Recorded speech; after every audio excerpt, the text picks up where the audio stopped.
शौर्य के जाने के बाद आशी अपने उस रूम का सामान फेंकते हुए नफरत से बोली, नफरत करती हूँ मैं उस धरा से और उससे भी ज्यादा नफरत तुमसे। अगर तुम उस दिन धरा को नहीं बचाते तो धरा कब की मर गई होती और आज रिवांश सिर्फ और सिर्फ मेरा होता।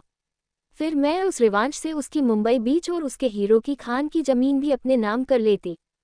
फिर एक डेविल स्माइल के साथ बोली, इस बेवकूफ़ को लगता है कि मुझे उस रिवांश ओबरॉय से प्यार है जो इंसान रोज नई लड़कियों के साथ फिरता हूँ उससे प्यार करूंगी मैं। तुम्हारी धरा जैसी बेवकूफ़ नहीं हूँ मैं। ऐसा बोलते हुए उसके फेस पर एक इविल स्माइल थी। चलो आज रात कुछ तो बड़ा धमाका होगा ओबरॉय की पार्टी में। वहीं दूसरी तरफ धरा सिया की हेल्प कर रही थी क्योंकि सिया का डिस्चार्ज होना था तो रिवांश बाहर से बस धरा को ही एकटक देखे जा रहा था कि धरा आखिर धरा किस मिट्टी की बनी है, उसके दर्द देने पर भी वो उसकी फैमिली का कितना ख्याल रखती है। ये सोच वो आगे बढ़ा कि तभी सिया की बेरुखो याद आते ही उसके कदम पीछे हो गए। उसको देख सिया नम आवाज में बोली, भाई। सिया की आवाज सुन रिवांश से रहा नहीं गया और वो रूम में भागकर सिया के पास आया और उसको गले से लगाते हुए बोला, तरस गया था तेरे मुंह से भाई सुनने को। सिया ने भी उसे कसकर गले लगाते हुए अपने भरे गले से कहा, भाई मुझे माफ कर दो, मैंने आपको कितना गलत समझा लेकिन आपने हमेशा मेरा साथ दिया।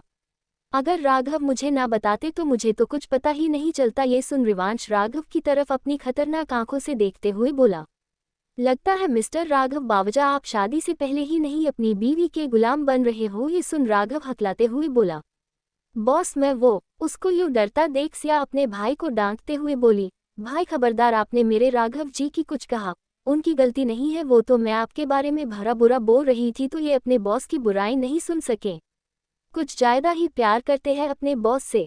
रिवांश ने एक नज़र राघव को देखा और फिर सिया की तरफ देखते हुए आगे कहा, सिया आज से हम अपने डैड के साथ रहेंगे। ये सुन लिया जिसके फेस पर थोड़ी सी खुशी थी। ये बात सुन वो उदास हो गई और अपनी उदासी भरी आवाज में बोली, लेकिन भाई आप जानते तो हो वहाँ वो औरत। उसकी बात को बीच में काटते हुए रिवांश बोला, वो औरत अब उस घर में क्या अब ओबरॉय की किसी भी रिलेशन और किसी भी कंपनी में नजर नहीं आएगी। डैड ने उसे बाहर निकाल दिया है। उसकी सच्चाई सामने आ गई थी। ये सुन सिया के फेस पर एक स्माइल आ गई और वो खुशी से उछलते हुए बोली, फिर ठीक है भाई। धरा रिवांश से आंखों ही आंखों में इशारा कर रही थी। सिया ये देख अहू अहू की आवाज निकालते हुए राघव से बोली, राघव जी लगता है हम यहाँ दो प्यार करने वालों के बीच में गले की डी बन गए हैं, इसलिए मुझे लगता है हमें ही इस रूम से बाहर जाना होगा। उसकी बात को सुन धरा को काफी शर्म आ रही थी। उसका मन कर रहा था कि वो जमीन में गड्ढे को खोद के उसके अंदर समा जाए, लेकिन वो ऐसा कर नहीं सकती थी। धरा वहां से शर्माते हुए भाग गई। उसके जाने के बाद रिवांश सिया के सिर पर हल्के से मारते हुए बोला, कुछ ज्यादा ही शैतान नहीं हो चुकी हो। ये सुन सिया झट से बोल पड़ी, लेकिन आप जितनी नहीं। ऐसा बोल उसने अपने मुंह पर हाथ रख दिया। रिवांश ने अपनी मुस्कान छिपाते हुए उनसे कहा, Today Dad has organized a big party at Oberoi Mansion on the occasion of his birthday. Today he will accept Dhara as his daughter-in-law in front of everyone. ये सुन सिया खुशी कूदते हुए बोली, वाओ दैट्स कूल, अब dad भी मान गए हैं। रिवांश ने उसे एक कार्ड देते हुए कहा, मुझे तुम्हारे लिए ड्रेस लेने का टाइम नहीं मिला तो तुम ये कार्ड रख लो, और हाँ राघव को भी एक अच्छा सा सूट दिलवा देना ताकि ओबरॉय के होने वाले दामाद के बारे में भी सबको पता चल सके। आई नो राघव के पास भी एक से बढ़कर एक बिजनेस सूट है, लेकिन मैं चाहता हूँ तुम दोनों मेड फॉर इच अदर लगो। ऐसा बोल वो वहां से चला गया। उसके जाने के बाद सिया खुशी से राघव को गले लगाते हुए बोली, वाओ अब भाई की शादी होगी, फिर हमारी भी, फिर भाई के छोटी सी धरा और छोटा सा रिवांश होगा और हमारा। ऐसा बोल वो शर्माते हुए चुप हो गई।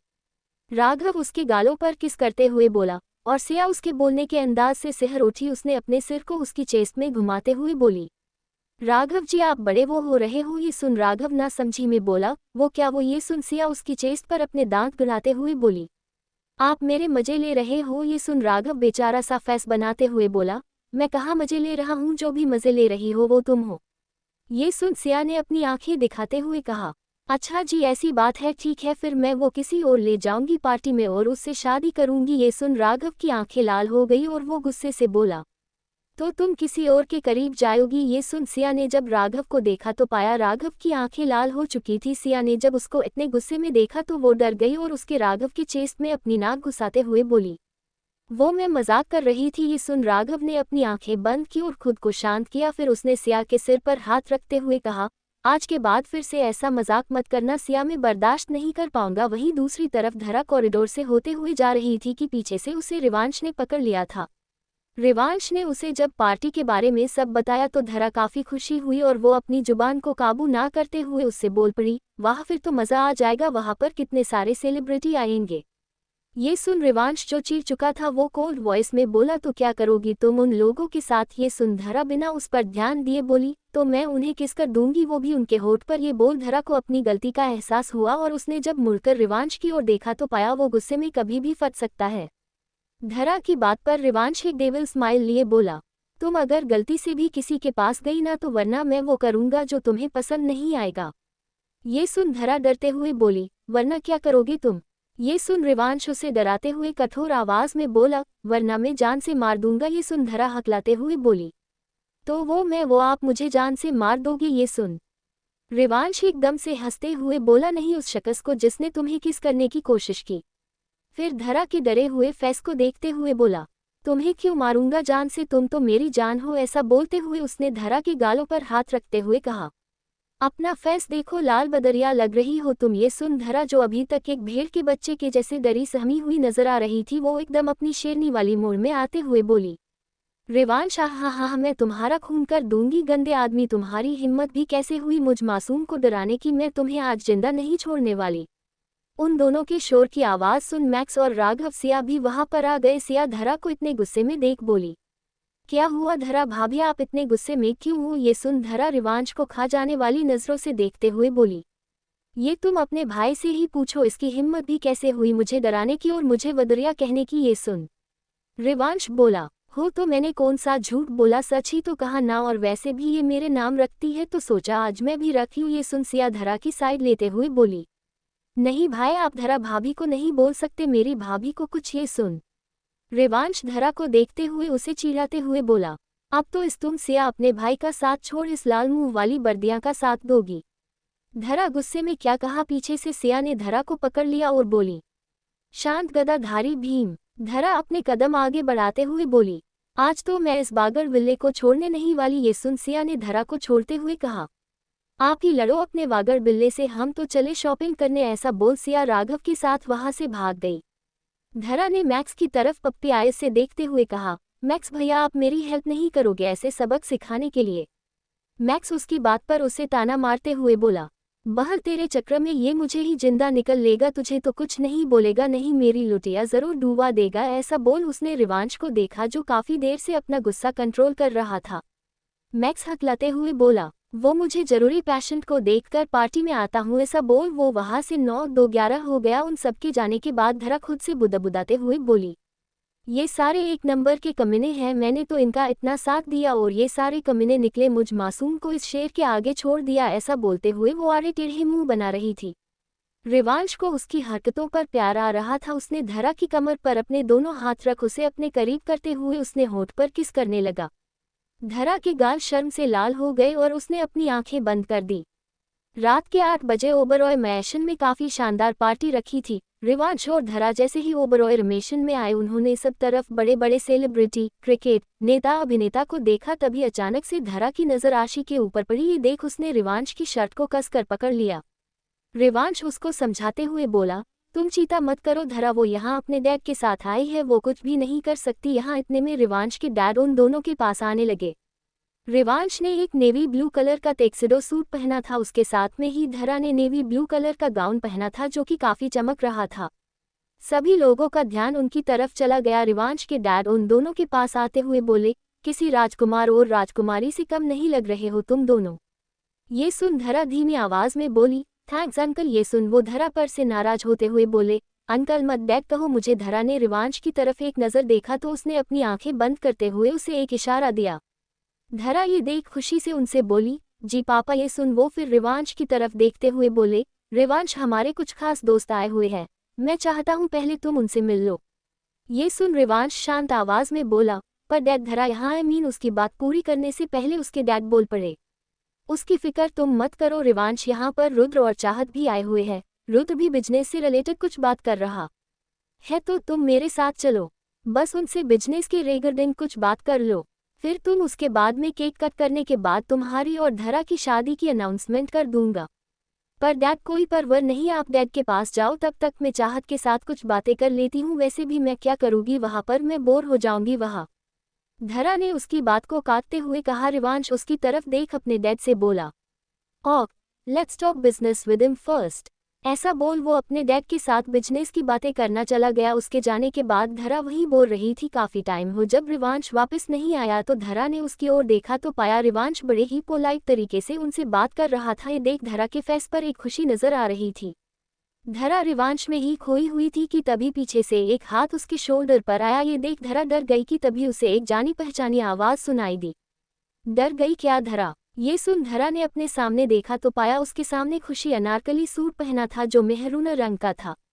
धरा उसकी तरफ देखते हुए बोली, कुछ भी मत बोलो चाहत, डरना और वो भी तुमसे। इतना बोल वो हंस पड़ी। चाहत ने उसकी कमर पर चुटकी काटते हुए कहा, अब लगा डर? ये देख धरा चिढ़ते हुए बोली, तुम्हारी ये आदत नहीं जाएगी ना? तो खुशी उसे चौड़ाने के लिए बोली, नहीं बिल्कुल भी नहीं। धरा ने अपनी आंखों में शैतानी मुस्कान के साथ कहा, तो फिर ठीक है। ऐसा बोल उसने उसकी कमर पर जोर से चुटकी काटी।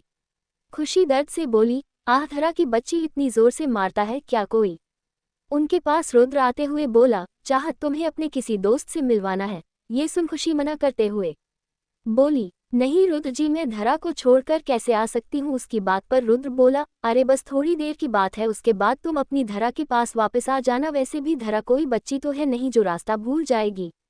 उसकी बात पर धरा उसका साथ देते हुए बोली, बिल्कुल सही कहा आपने जीजू, मैं कोई छोटी बच्ची थोड़ी ना हूँ, और वैसे भी अभी थोड़ी देर में रिवांश भी आ जाएंगे। खुशी झिझकते हुए बोली, पर तुम? धरा ने खुशी का हाथ रुद्र के हाथ में देते हुए कहा, अब तुम जाओ, वैसे भी मुझे कबाब में डी बनने का कोई शौक नहीं है। खुशी उसे आंखें छोटी हुए बोली, धरा। धरा रुद्र के पीछे छिपते हुए बोली, रुद्र जीजू बचा लो मुझे, वरना मुझे ये आज कच्चा खा जाएगी।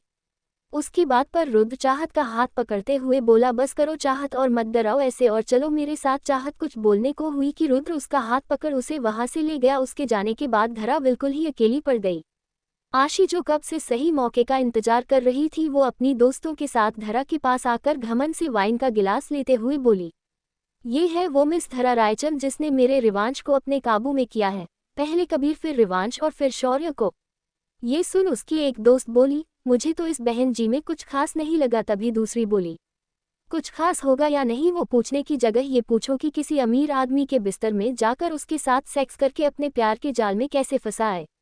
ऐसा बोल उसने धरा की तरफ देखते हुए आगे कहा, बताओ धरा, मुझे तुमने मिस्टर रिवांश ओबरॉय को अपने झूठे प्यार के जाल में कैसे फंसाया। ये सुन आशी धरा को एक डिस्गस्टिंग लुक देते हुए बोली, इसके पास देखने को है ही क्या, दो चार आंसू बहा लो, मासूम बनने का ड्रामा करो इन ऑल दैट। उसकी बात पर उसकी एक फ्रेंड उसे जलाने के लिए बोली, वैसे धरा मिस्टर रिवांश ओबरॉय के साथ इतनी रातें गुजार है तो ये बताओ बेड पर वो कैसे है। ये सुन धरा चुप रही। उसकी चुप्पी देख एक और बोली, वैसे मैंने सुना है ये पार्टी अनंत ओबरॉय ने धरा और रिवांश की शादी अनाउंसमेंट के लिए की है। ये सुन आशी धरा का मजाक उड़ाते हुए बोली, शादी और वो भी इससे तुम लोगों ने पागल समझ रखा है क्या। रिवांश के डैड को अगर उन्होंने शादी के बारे में बताना होता तो पहले ही बता देते, लेकिन उन्होंने नहीं बताया और ऊपर से अपने बेटे को भी अपने साथ ले गए। ये बात सुन धरा का दिल ठंडा पड़ गया। वो चारों अभी कुछ बोलते कि पीछे से सिया अपनी कड़क आवाज में बोली, किसने कहा कि मेरे डैड शादी नहीं करवाएंगे हो, और क्या बोल रही थी तुम सबकी धरा ने फंसाया है मेरे भाई को। तो हो, you all are absolutely right. मैं बहुत खुश हूँ इस बात के लिए। धरा को जितना थैंक्स कहूँ उतना कम है। धरा के साथ रहकर मेरे भाई एक मशीन से इंसान बन जाते हैं। पर तुम लोगों को क्या, तुम लोगों के पास है ही क्या। आशी की तरफ देखते हुए बोली, मिस आशी अवस्थी, तुम धरा को बोल रही हो कि इसने अपने इस रूप से अपने जाल में फंसाया है। Listen to be very carefully. उसके पास जो भी है नेचुरल है, तुम्हारी तरह नहीं है। मेरा इशारा तो तुम समझ ही गई होगी, मेकअप की दुकान, तभी तो मेरे भाई को पसंद नहीं हो। आशी अपने दांत पीसते हुए बोली, सिया तुम मुझसे ऐसे कैसे बात कर सकती हो। सिया उसको इग्नोर करते हुए बाकी की तीन लड़कियों से बोली, मेरा भाई बेड पर कैसे है कैसे नहीं, इससे तुम्हें क्या, तुम्हें क्यों इतनी चुल पड़ी है जानने की। फिर अपनी उंगली को अपने सिर पर रख कुछ सोचते हुए बोली, अरे हाँ याद आया, तुम तो उस दिन पार्टी में मेरे भाई को सेड्यूस करने के इरादे से आई थी और कैसे मेरे भाई ने तुम्हें बाहर निकाल फेंका था जैसे कोई गंदी नाली का कीड़ा। फिर बाकी दो की तरफ देखते हुए बोली, अरे रीम और कीपा, तुम दोनों के बारे में तो भूल ही गई। तुम दोनों धरा से पूछ रही हो कैसे अपने जाल में फंसाया उसने मेरे भाई को, पर तुम दोनों अपने बारे में बताना भूल गई। भले ही धरा ने कितनी रातें गुजार दी हो मेरे भाई के साथ, लेकिन मेरे भाई के अलावा किसी और को हाथ तक नहीं लगाने दिया। पर तुम दोनों क्या समझोगे जो हर रोज एक नए मर्द के साथ होती हो। तुम दोनों अमीर कैसे बनी ये सारा जमाना जानता है। वो दोनों आशी से शिकायत करते हुए बोली, देखा आशी कैसे ये सिया इस लड़की के लिए हमारी इंसल्ट कर रही है और तुम भी चुप हो। ये सुन आशी अपने दांत पीसते हुए सिया से बोली, हाउ डरे यह सिया, तुम्हारी हिम्मत भी कैसे हुई मेरे दोस्तों की इंसल्ट करने की, जैसे तुम्हारी हिम्मत हुई मेरी भाभी धरा से ऐसे बात करने की। शुक्र मनायो कि मैंने सिर्फ इंसल्ट की, वरना अगर भाई को पता चलता तो तुम चार की लाश पड़ी होती यहाँ, समझी। इसलिए जाओ यहाँ से, और आगे से अगर तुम लोगों ने सामने आने की कोशिश भी की तो तुम चार को अपने भाई से पहले मैं ही गाड़ दूंगी जिंदा जमीन में, इसलिए फुटो यहाँ से। वो चारों अपने दांत पीसते हुए वहां से चली गई। आशी और उसके दोस्तों के जाने के बाद सिया धरा से बोली, क्या भाभी आप ही, अगर आप उस आशी की बच्ची जवाब दे देती तो इतना कुछ सहना नहीं होता आपको। आप कैसे सह सकती हो इतनी इंसल्ट। ये सुन धरा मुस्कुरा कर बोली, जब मेरी प्यारी नंद है मेरे लिए बोलने को तो मैं क्यों ही लड़ती। है सुन सिया नाराज होते हुए बोली, नो भाभी आप इस बात को मजाक में क्यों ले रही हो। ये सुन धरा ने एक लबियाह भरते हुए कहा, तो क्या करती मैं, ये पार्टी तुम्हारे डैड ने रखी है मेरे और रिवांश के लिए। अगर मैं आशी से लड़ती तो खामखा तमाशा देखने को मिलता लोगों को यहाँ। सब लोग रिवांश की इंसल्ट करते कि कैसी लड़की खोजी है अपने लिए लड़ाकू विमान। सब जगह ओबरॉय की कितनी बदनामी होती, और वैसे भी ये पार्टी है तो यहाँ सबके साथ रेस्पेक्ट से बात करनी चाहिए हमें। ये सुन सिया मुंह बनाते हुए बोली, रेस्पेक्ट उसे देनी चाहिए जो उसके काबिल हो, ना कि आशी जैसे लोगों को जो दूसरों का बस मजाक उड़ाना जानते हो। ये सुन धरा कुछ बोलती कि पीछे से मैक्स आते हुए बोला, धरा सिया बिल्कुल सही बोल रही है, तुम इतना मत सोचो। इनफैक्ट यहाँ पर तामशा बनने की जगह उल्टा हमें और रिवाश को खुशी होती कि तुम्हारे कारण इस पार्टी हॉल से कचरा बाहर निकला। मैक्स की बात वो तीनों हंसने लगे। सिया मैक्स के शोल्डर पर हाथ रखते हुए बोली, मैक्स भाई ये बात आपने गलत कही। वैसे गलत मतलब, मैक्स नासमझी में बोला, जिस पर सिया अपनी हंसी को कंट्रोल करते हुए बोली, भाई वो आशी कचरे की दुकान नहीं बल्कि मेकअप की दुकान है। देखा नहीं कैसे भर भर के मेकअप पोत के अवई है, पर कितना भी वो मेकअप से खुद को तैयार कर ले लेकिन रिवांश भाई की नज़र तो बस धरा भाभी की तरफ होगी। ऐसा बोलते हुए उसने धरा और मैक्स को रिवांश की तरफ इशारा किया, जो कि अपनी चोर नज़रों से बस धरा को ही देखे जा रहा था। कहने को तो वो अपने डैड के साथ काम की बातें कर रहा था, लेकिन उसका सारा ध्यान बस धरा की तरफ ही था। धरा की नजरें जैसे ही रिवांश की नज़रों से मिली वो अपना मुंह फेर खड़ी हो गई। ये देख सिया उसे तंग तंग करने के इरादे से बोली, भाभी ये आपने ठीक नहीं किया। बेचारे मेरे भाई के साथ एक वो है जिनकी निगाहें बस आपको खोज रही है, और एक आप हो जो अपनी नजरें चुरा रही हो। पीछे राघव जिसके बाल बिखरे हुए थे थोड़े थोड़े, पर फिर भी वो काफी क्यूट और हॉट लग रहा था। राघव को देख धरा और मैक्स दोनों सिया की तरफ देख शक भरी नजरों से बोले, ये राघव को क्या हुआ है, इसके बाल ऐसे बिखरे हुए क्यों है, कहीं तुम दोनों ने आते हुए कार में। उनकी बात पूरी होने से पहले सिया बोल पड़ी चुप एकदम, फिर मैक्स की तरफ देखते हुए बोली, और मैक्स भाई आप भी तो मेरे पीछे अपनी कार लेकर आ रहे थे, क्या आपने नहीं देखा। धरा एक्साइटेड होते हुए बोली, क्या देखा। हाँ सिया मुंह बनाते हुए बोली, कुछ नहीं वो बस राघव को उसकी मुंह बोली बहन ने पीटा बीच सड़क पर। ये सुन धरा शॉक होते हुए बोली, मतलब सबके सामने। फिर सिया की तरफ देखते हुए बोली, और तुमने क्यों नहीं बचाया। ये सुन सिया बोली, अरे भाभी भाई बहन का प्यार होता है ये तो, और मैं क्यों बीच में जाकर उसका हक छीनती। भाई शब्द सुन धरा की आंखें नम हो गई। धरा को अपने भाई की याद आ गई, तभी सिया उसको उदास देखते हुए बोली, अरे धरा भाभी मैं बताऊं दिया उस पर क्यों गुस्सा थी। ये सुन मैक्स बोल पड़ा, हाँ ये बात तो मैं भी जानना चाहता हूँ, मैं भी दूर था तो सारी बात समझ में नहीं आती। सिया ने उन दोनों के साथ एक गोल घेरा बनाया, वो इतना छोटा था कि उसके बीच कोई भी नहीं आ सकता। वहीं दूसरी तरफ उस पार्टी के कोने में आशी अपने फोन पर बात करती हुई बोली, मैंने तुम्हारा काम कर दिया है, अब जल्दी आओ और इस धरा नाम की बला को ले जाओ। अरे रिवांश उसकी फिक्र तुम मत करो, वो कुछ भी नहीं करेगा, इनफैक्ट वो खुद ही बाहर निकाल देगा उसे। आशी और उसके दोस्तों के जाने के बाद सिया धरा से बोली, क्या भाभी आप ही, अगर आप उस आशी की बच्ची जवाब दे देती तो इतना कुछ सहना नहीं होता आपको। आप कैसे सह सकती हो इतनी इंसल्ट। ये सुन धरा मुस्कुरा कर बोली, जब मेरी प्यारी नंद है मेरे लिए बोलने को तो मैं क्यों ही लड़ती। ये सुन सिया नाराज होते हुए बोली, नो भाभी आप इस बात को मजाक में क्यों ले रही हो। ये सुन धरा ने एक नबियाह भरते हुए कहा, तो क्या करती मैं, ये पार्टी तुम्हारे डैड ने रखी है मेरे और रिवांश के लिए। अगर मैं आशी से लड़ती तो खामखा तमाशा देखने को मिलता लोगों को यहाँ। सब लोग रिवांश की इंसल्ट करते कि कैसी लड़की खोजी है अपने लिए लड़ाकू विमान। सब जगह ओबरॉय की कितनी बदनामी होती, और वैसे भी ये पार्टी है तो यहाँ सबके साथ रेस्पेक्ट से बात करनी चाहिए हमें। ये सुन सिया मुंह बनाते हुए बोली, रेस्पेक्ट उसे देनी चाहिए जो उसके काबिल हो, ना कि आशी जैसे लोगों को जो दूसरों का बस मजाक उड़ाना जानते हो। ये सुन धरा कुछ बोलती कि पीछे से मैक्स आते हुए बोला, धरा सिया बिल्कुल सही बोल रही है, तुम इतना मत सोचो। इनफैक्ट यहाँ पर तामशा बनने की जगह उल्टा हमें और रिवांश को खुशी होती कि तुम्हारे कारण इस पार्टी हॉल से कचरा बाहर निकला। मैक्स की बात वो तीनों हंसने लगे। सिया मैक्स के शोल्डर पर हाथ रखते हुए बोली, मैक्स भाई ये बात आपने गलत कही। वैसे गलत मतलब? मैक्स नासमझी में बोला, जिस पर सिया अपनी हंसी को कंट्रोल करते हुए बोली, भाई वो आशी कचरे की दुकान नहीं बल्कि मेकअप की दुकान है। देखा नहीं कैसे भर भर के मेकअप पोत के आए हैं। पर कितना भी वो मेकअप से खुद को तैयार कर ले, लेकिन रिवांश भाई की नज़र तो बस धरा भाभी की तरफ होगी। ऐसा बोलते हुए उसने धरा और मैक्स को रिवांश की तरफ इशारा किया, जो कि अपनी चोर नज़रों से बस धरा को ही देखे जा रहा था। कहने को तो वो अपने डैड के साथ काम की बातें कर रहा था, लेकिन उसका सारा ध्यान बस धरा की तरफ ही था। धरा की नज़रें जैसे ही रिवांश की नज़रों से मिली, वो अपना मुंह फेर खड़ी हो गई। ये देख सिया उसे तंग तंग करने के इरादे से बोली, भाभी ये आपने ठीक नहीं किया। बेचारे मेरे भाई के साथ एक वो है जिनकी निगाहें बस आपको खोज रही है, और एक आप हो जो अपनी नज़रें चुरा रही हो। पीछे राघव, जिसके बाल बिखरे हुए थे थोड़े थोड़े, पर फिर भी वो काफ़ी क्यूट और हॉट लग रहा था। राघव को देख धरा और मैक्स दोनों सिया की तरफ देख शक भरी नज़रों से बोले, ये राघव को क्या हुआ है? इसके बाल ऐसे बिखरे हुए क्यों है? कहीं तुम दोनों ने आते हुए कार में? उनकी बात पूरी होने से पहले सिया बोल पड़ी धूप एकदम, फिर मैक्स की तरफ देखते हुए बोली, और मैक्स आए, आप भी तो मेरे पीछे अपनी कार लेकर आ रहे थे, क्या आपने नहीं देखा? धरा एक्साइटेड होते हुए बोली, क्या देखा? हाँ सिया मुंह बनाते हुए बोली, कुछ नहीं, वो बस राघव को उसकी मुंह बोली बहन ने पीटा बीच सड़क पर। ये सुन धरा शौक होते हुए बोली, मतलब सबके सामने? फिर सिया की तरफ देखते हुए बोली, और तुमने क्यों नहीं बचाया? ये सुन सिया बोली, अरे भाभी भाई बहन का प्यार होता है ये तो, और मैं क्यों बीच में जाकर उसका हक छीनती? भाई शब्द सुन धरा की आंखें नम हो गई। धरा को अपने भाई की याद आ गई। तभी सिया उसको उदास देखते हुए बोली, अरे धरा भाभी मैं बताऊं दिया उस पर क्यों गुस्सा थी? ये सुन मैक्स बोल पड़ा, हाँ ये बात तो मैं भी जानना चाहता हूँ, मैं भी दूर था तो सारी बात समझ में नहीं आती। सिया ने उन दोनों के साथ एक गोल घेरा बनाया, वो इतना छोटा था कि उसके बीच कोई भी नहीं आ सकता।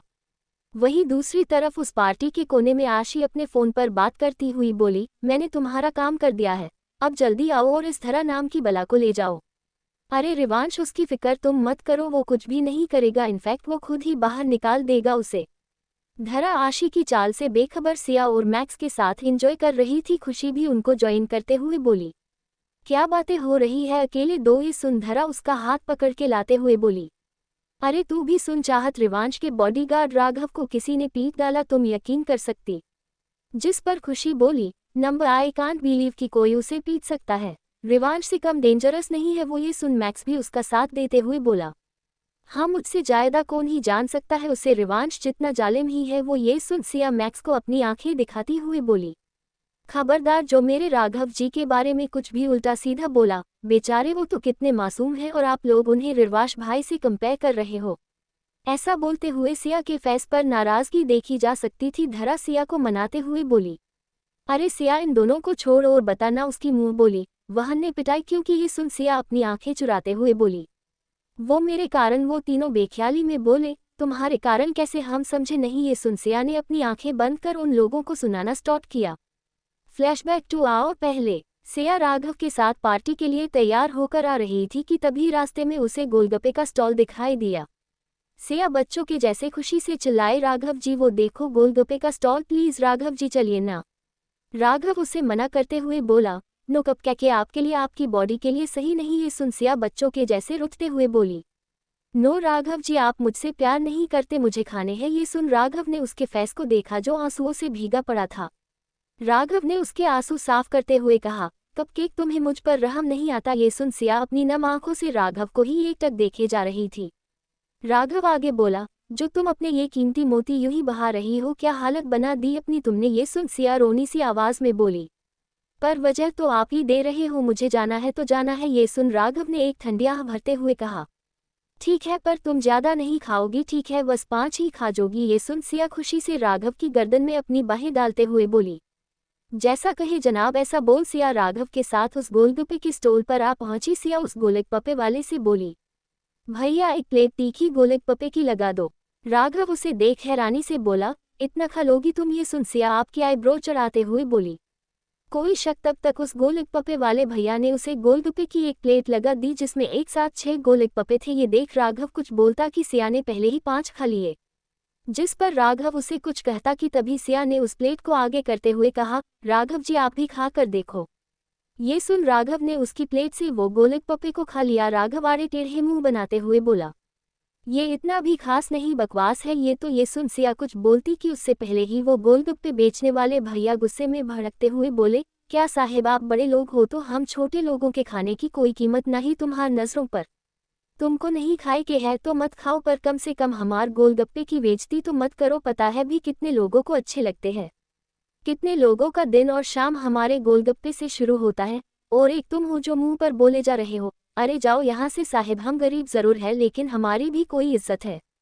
पता है गोलगप्पे के समाज में हमारे गोलगप्पे की कितनी इज्जत है, पर आप बड़े लोग हो तो क्या ही जानो, इसलिए हम हाथ जोस्तबा तोहार आगे हमरे कष्ट में आपके चक्र में चले जाएंगे, इसलिए आप निकलो यहाँ से।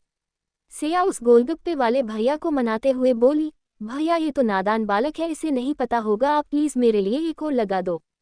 फिर सिया उन्हें अपने लपेटे में लेते हुए बोली, सच्ची बताऊं तो ऐसे गोलगप्पे पूरी मुंबई में कहीं नहीं मिलते। ये सुन वो खुशी से बोले, और मिलेंगे भी नहीं, देसी तरीका है, हमारे गांव का है। सुन सिया खुशी से बोली, अरे वाह आप गांव से हो। ये सुन वो बोले, हाँ वहना। सिया उस गोलगप्पे वाले भैया से बोली, आप एक मीठा चटपटा गोलगप्पा दीजिए मुझे। उस गोलगप्पे वाले भैया ने ऐसा ही किया। सिया राघव की तरफ मुड़ी। ये देख राघव मना करते हुए बोला, नो सिया प्लीज मुझसे दूर रखो, पर सिया उस गोलगप्पे को अपने हाथों से उसके मुंह में डालते हुए बोली, बताओ कैसा लगा। ये सुन राघव मुस्कान लिए बोला, काफी अच्छा था, ये इतना भी बुरा नहीं है, इसका टेस्ट मुझ काफी अच्छा लगा, बस तुम अपने इन प्यारे हाथों से मुझे खिलाओ। ये सुन वो आदमी वो हंसते हुए सिया से बोला, इन्हें आपके हाथों का टेस्ट पसंद है तो आप ही खिला दो इन्हें। ये सुन राघव मुस्कुराते हुए बोला, बिल्कुल सही कहा आपने भैया, ये इनके प्यार का टेस्ट है इसमें। फिर सिया की तरफ देखते हुए बोला, सिया खिलाओ ना हमें। ये सुन सिया अजीब नजरों से उसे देखते हुए उसे गोलगप्पे खिलाने लगी। राघव अभी सिया के साथ प्यार में खोया ही था कि तभी दिया वहां से जाते हुए रुकी और राघव को देख उसकी तरफ आते हुए गुस्से में बोली, अबे साले मेरी जिंदगी की लुटिया डुबोने के बाद यहाँ आशिकी लड़ा रहा है। मैंने इतने मैसेज कॉल किए पर तूने अपन का एक भी कॉल और मैसेज का रिप्लाई नहीं दिया। तुझे पता भी है मेरी क्या हालत हो गई थी। राघव देख तू सच सच बता दे, तू मेरी शादी की बात पक्की करवाएगा अपने सरदार दोस्त से, जा नहीं। ये सुन सिया को हिचकी आने लगी। टिया सिया को देखते हुए बोली, इसे क्या हो गया। राघव टिया से बोला, देखो दिया तुम उसे भूल जाओ, वो अब तुम्हारा नहीं हो सकता, तुम्हारा और उसका कोई मैच नहीं, अपने लिए कोई अपने जैसा लड़ाकू विमान ढूंढो। ये सुन टिया अपने गुस्से से मुट्ठी बनाते हुए बोली, क्या कहा तुमने। राघव बिना उसकी तरफ ध्यान दिए बोला, हाँ मैंने जो कहा बिल्कुल सच कहा, तुम उनके खानदान के स्टैंडर्ड से मैच नहीं करती, तुम उसकी फैमिली को नहीं जानती, वो कितनी गुस्से वाली है। मेरी बात भूल जाओ उसे और आगे बढ़ जिंदगी में। ये सुन टिया ने राघव के बालों को खींचते हुए बोली, क्या कहा तुमने, मैं उसके लायक नहीं, ऐसा बोल उसने राघव की सबके सामने पिटाई कर डाली।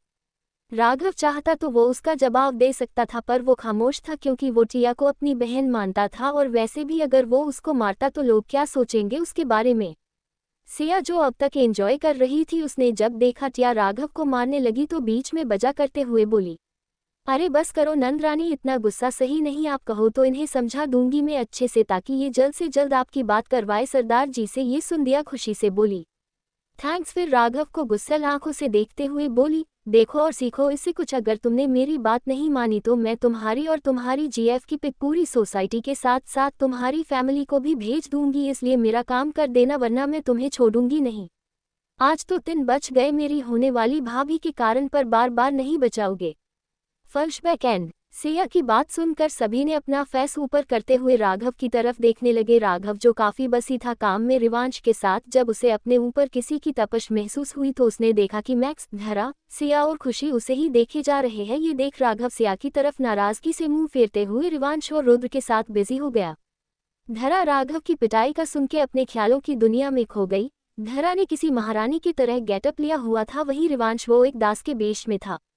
धरा मुंह में अंगूर डालते हुए बोली, दांत साफ करो ऐसे। ये सुन रिवांश गुस्से में उसे देखने लगा तो धरा भी उसे अपनी आंखें दिखाते हुए बोली, दास तुम्हारी ये हिम्मत, अपनी राजकुमारी को आंखें दिखाओ, तुम्हें तो मैं राजदंड दिलवा के रहूंगी। ये सुन दूसरा दास बोला, राजकुमारी माफ कर दीजिए, ऐसे ये नया है तो इसे पता नहीं तो सिखाओ इसे इस महल के तौर तरीके। फिर रिवांश की तरफ देख अपनी घमंड भरी आवाज में बोली, जाओ जाकर मेरे लिए ताज़े फलों का जूस लेकर आओ। रिवांश हाफते हुए उसके लिए जो धरा ने मंगवाया उसके लिए लाया। धरा कभी उससे कुछ मंगवाती कभी कुछ।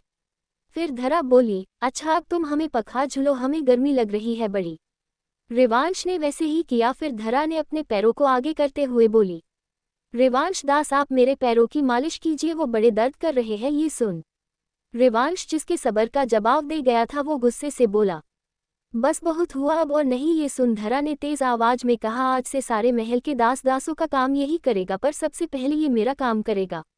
जाओ जाकर मेरे लिए सेब काटकर अपने हाथों से खिलाओ मुझे, वरना। रिवांश ने उसे सेब खिलाया तो धरा ने उसको तंग करने के लिए। धरा ने जब देखा रिवांश उसको बड़े आराम से सेब खिला रहा है, ये देख धरा ने जानबूझकर अपने कपड़ों पर शरबत गिराते हुए कहा, पहले मेरे कपड़ों को साफ करो दास। रिवांश ने उसे अपनी आंखें दिखाई तो जोर से बोली, बुलाओ, क्या राजमाता को वही इंसाफ करेगी तुम्हारा। ये सुन रिवांश एक नकली मुस्कान के लिए बोला, जी नहीं राजकुमारी, मैं करता हूँ साफ। ऐसा बोल वो उसके कपड़े साफ करने लगा। फिर धरा ने उसको परेशान करते हुए कहा, मेरे पैरों में बड़ा दर्द हो रहा है, मालिश कर दो मेरे पैरों की। ऐसा बोल धरा पप्पी आए से उसे देखने लगी। उसके बाद रिवांश चाह कर भी मना नहीं कर पाया और उसके पैरों की मालिश करने लगा कि शायद धरा उसे परेशान करना छोड़ दे। लेकिन जब धरा नहीं मानी तो उसने धरा का गला पकड़ते हुए कहा, राजकुमारी जी आपका गला भी दर्द कर रहा होगा, आपकी आजा हो तो वो भी दबा दूं। ये सुन धरा कुछ बोलती कि पीछे से सिया भी किसी महारानी के जैसे उनके पास आए और रिवांश को धरा का गले पकड़े हुए देख अपने दासों को बुलाते हुए बोली, इस दुष्ट दास को बंदी बना लिया जाए, राजकुमारी को परेशान करने के जुर्म में इनकी आज ही पेशी होगी महाराज के सामने। ये सुन धरा काफी खुश थी, वहीं रिवांश गुस्से से उसे ही देख रहा था। ये देख धरा दुबक के उनके पीछे छिप गई। उसके थोड़ी देर बाद राजसभा में धरा किसी मासूम बच्चे के जैसे दरबार में खड़ी, उसके साथ रिवांश भी कैदियों के कपड़े पहना हुआ था। वही सिया धरा की तरफ देख अपनी गरजती आवाज में बोली, बताओ राजकुमारी, सबके सामने बताओ कि इस दास ने तुम्हारे साथ क्या किया। ये सुन धरा रोनी सूरत बनाकर बोली, महारानी जी ये आपने कैसा दास रखा है जिसके कारण मुझ राजकुमारी को खुद अपना सारा काम करना पड़ता है। अगर सारा काम मैंने खुद ही करना है तो सेवक दास दासियों का क्या काम। ये सुन सिया रिवांश की तरफ देख अपनी तेज आवाज में बोली, तुम्हारी इतनी हिम्मत की राजकुमारी को तंग करो तुम। ये बोलते ही उसने रिवांश को आदेश देते हुए कहा, अब से राजकुमारी के हर काम को तुम खुद उसके बोलने से पहले करोगे। रिवांश जैसे ही कुछ बोलने को हुआ, सिया ने बिना उसको कुछ बोलने दिए बोली, सभा समाप्त की जाती है। ऐसा बोल वो रिवांश को एक नज़र देख चली गई। रात के रिवांश एक नकली मुस्कान लिए बोला, लीजिए राजकुमारी जी खाना खाएंगे, आपकी पसंद का बना है सब। धरा ने घमंड में खाना खाकर कहा, अब राजमाता की बात तो सुन ली होगी सेवक तुमने, इसलिए आगे से हमारे साथ कोई भी बदतमीजी करने से पहले 10 बार सोच लेना। ऐसा बोल उसने खाया खाया फिर अपने बिस्तर पर लेट गई। तभी रिवांश उसको हवा देने लगा। ये देख धरा मासूम सा फेस बनाते हुए बोली, जब मैं सो जाऊं तो तुम भी सो मत जाना, अगर तुम सो गए फिर तो कोई भी चोर डाकू आकर मेरा खून ही कर देगा या कोई मच्छर मेरी नींद खराब कर देगा। ऐसा बोल वो सो गई। तभी धरा को ऐसा लगा जैसे कि कोई उसे उठा रहा हो। ये देख धरा गुस्से में उठते हुए बोली, दास तुम्हारी इतनी हिम्मत कैसे हुई अपनी राजकुमारी की नींद खराब करने की। तभी धरा को कुछ जानी पहचानी आवाज सुनाई देने लगी, धरा धरा कहाँ खो गई तुम। ये सुन धरा अपने ख्यालों की दुनिया से बाहर आते हुए अपने आसपास देखने लगी तो पाया वो तो पार्टी में थी। ये देख धरा को खुद पर गुस्सा और हंसी दोनों आ रही थी। धरा मन ही मन में बोली, वाह क्या सपना देखा तुमने, मजा ही आ गया सोच सोच के कि रिवांश ओबरॉय मेरी सेवा कर रहा हो। हाय मेरे महंगे सपने। उसको यूं खोया हुआ देख चाहत ने उसे हिलाते हुए कहा, ओह धरा मैडम कहाँ खो गई, कहीं रिवांश ओबरॉय के सपने में तो नहीं खो गई। ये सुन धरा अपने होठ को दबाते हुए बोली, वो मेरा दास बना था सपने में और मैं राजकुमारी तो वो मेरे सारे काम कर रहा है, मेरे ऑर्डर फॉलो कर रहा था सपने में।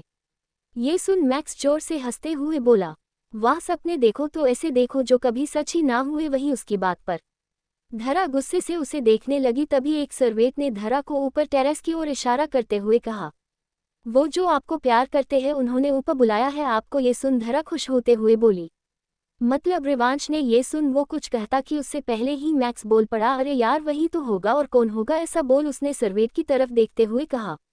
तो वो सर्वेंट भी जल्दी जल्दी में बोला, हाँ वही साहब। ये सुन धरा खुशी से छत की तरफ जाने लगी। धरा मन ही मन में सोच रही थी कि रिवांश ने उससे लिए कुछ प्लान किया है। दरअसल धरा जब ऊपर आ रही थी तो उसने रिवांश को नहीं देखा, जिस कारण उसे लगा वो पहले ही ऊपर आ गया। ऐसा सोच वो ऊपर गई तो देखा वहां पर सब जगह लव यू लिखा हुआ था। ऊपर 2 वाइन के गिलास पड़े थे और हर तरफ फूल ही फूल। ये देख धरा कुछ बोलती कि सामने से शौर्य को अपनी तरफ आते हुए देख वो लड़खड़ाती हुई आवाज में बोल पड़ी, तुम। शौर्य एक डेविल स्माइल लिए बोला, क्या तुम रिवांश को एक्सपेक्ट कर रही थी? धरा कुछ बोलती कि उससे पहले ही शौर्य ने उसे बाहों में भरते हुए उसे किस करना शुरू कर दिया। पीछे रिवांश तालियां बजाते हुए आया और धरा की तरफ देख एक तेज भरी मुस्कान के साथ बोला, ओह तो यहाँ मौज उड़ाई जा रही थी और मैं पागल सोच रहा था कि तुम यहाँ ताजी हवा लेने अभई हो। ये सुन शौर्य घमंड से बोला, सही कहा तुमने, वैसे धरा को सिर्फ मुझसे प्यार है समझे। धरा हैरानी से शौर्य की तरफ देखते हुए रिवांश से बोल पड़ी, नहीं रिवांश ये झूठ बोल रहा है, मैंने ऐसा कुछ भी नहीं कहा, ये तो मुझे लगा तुमने हम दोनों के लिए किया। और ये सुन रिवांश एक तेज भरी मुस्कान के साथ बोला, वाओ ग्रेट धरा, मैं नीचे तुम्हारे लिए पार्टी रखवा कर यहाँ पर क्या करूँगा हूँ। ये सुन धरा कुछ बोलती कि उससे पहले शौर्य बोल पड़ा, रिवांश प्लीज तुम जब यहाँ से जाओ तो लॉक करके जाना, मुझे पसंद नहीं कि कोई आकर हमें परेशान करे। ये सुन रिवांश धरा की तरफ देखते हुए नफरत से बोलने लगा, आज के बाद मुझे अपनी शक्ल मत दिखाना। धरा जाना चाहती थी अपने रिवांश के पास लेकिन नहीं जा सकी क्योंकि शौर्य की पकड़ उतनी ही मजबूत थी।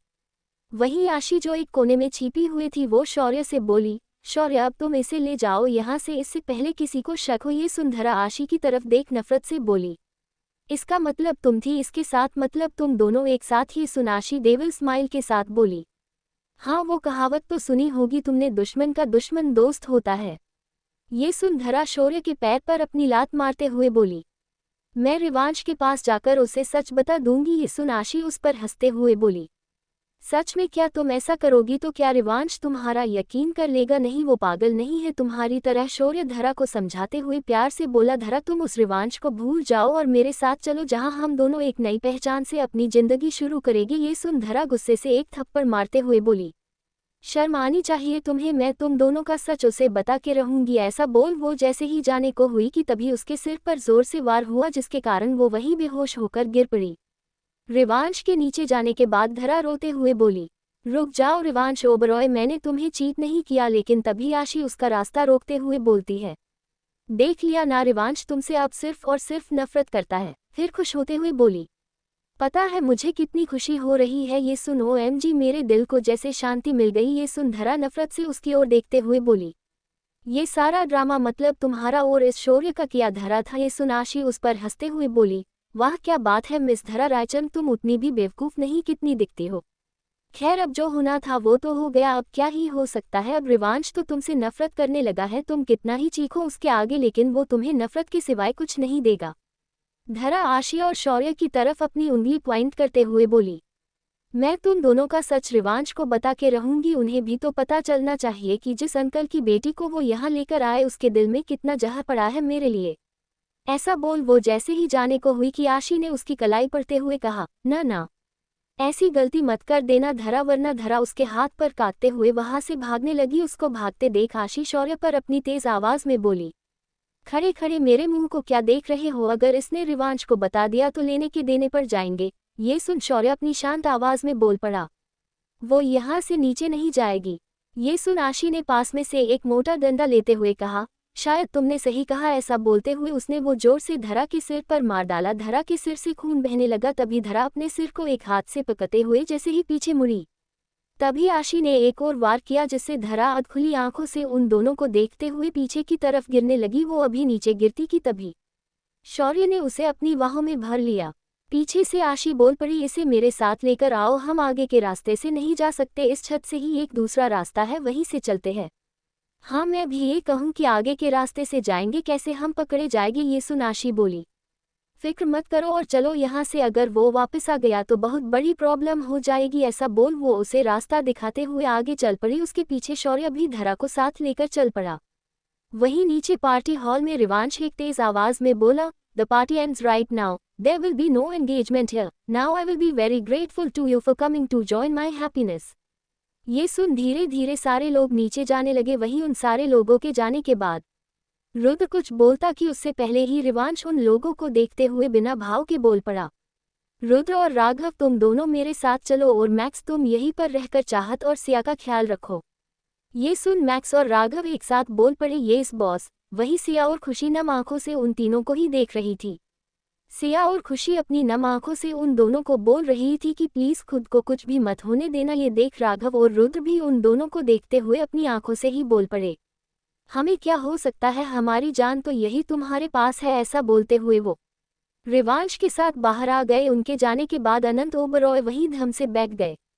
ये रिवांश इसके दिल में क्या है ये नहीं जानता, कब क्या कर दे, लेकिन इतनी बड़ी पार्टी देने के बाद अगर हम लोग उन्हें इस तरह से भेज देंगे तो क्या सोचेंगे लोग हमारे बारे में। खैर जाने दो, जो होना है वो तो होकर ही रहेगा, आखिर होनी को कौन टाल सकता है। ये सुन उन तीनों को गुस्सा आने लगा। चाहत और मैक्स तो चुप रहे पर सिया से चुप नहीं रहा जा सका।